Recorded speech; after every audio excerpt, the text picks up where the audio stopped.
Truth is, I'm a liar, and I've been a liar for a very long time.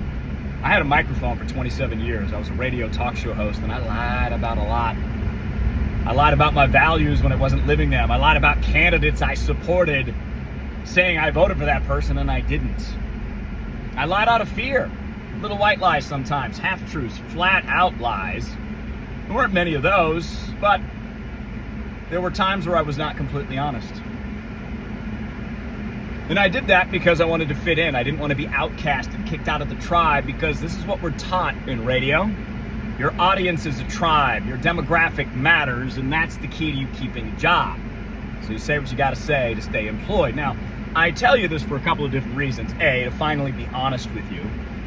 And B, to really help you understand that what you think is true when you listen to the radio on your speakers isn't necessarily true.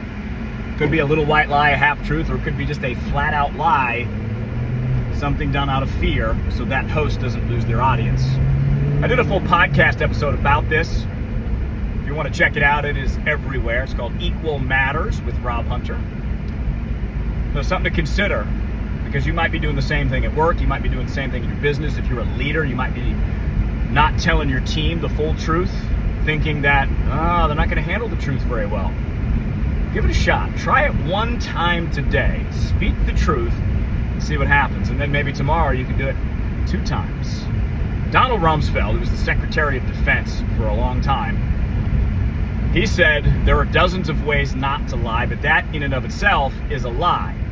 Because if you're trying to mislead me to tell me a half-truth, not the full truth, that in and of itself is a lie. That's exactly what I'm talking about here. The more truthful we are, the better the world becomes. So the question is, are you like me? Are you a liar? Cheers.